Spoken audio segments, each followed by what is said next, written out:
হামের পরিস্থিতি জানাতে ময়মনসিংহ থেকে যুক্ত হচ্ছেন ইলিয়াস আহমেদ।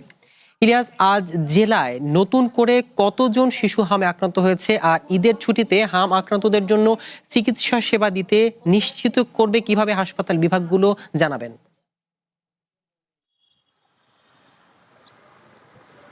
সিয়াম, গত কয়েকদিন ধরে কিন্তু হামে আক্রান্তের সংখ্যা কিছুটা কমছে। অর্থাৎ চিকিৎসকরা যেটি বলছেন যে যারা টিকা নিয়েছে তাদের টিকার যে কার্যকারিতা সেটি বেড়ে যাওয়ায় কিন্তু হাম আক্রান্তের সংখ্যা কিছুটা কমেছে। যদিও আমরা দেখেছি ময়মনসিংহ মেডিকেল কলেজ হাসপাতালে কিন্তু গত ২৪ ঘন্টায় ১৬ জন শিশু নতুন করে আক্রান্ত হয়ে ভর্তি হয়েছে।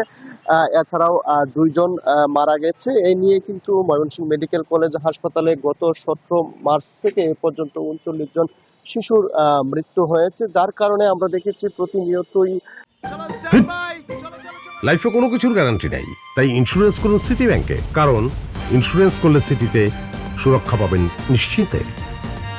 ময়মনসিংহ মেডিকেল কলেজ হাসপাতালের হাম আইসোলেশন ওয়ার্ডে অভিভাবক যারা আছেন তাদের মধ্যে উদ্বেগ উৎকণ্ঠা কিন্তু কাজ করছেন। অর্থাৎ যদিও চিকিৎসকরা বলছেন যে তাদের সীমিত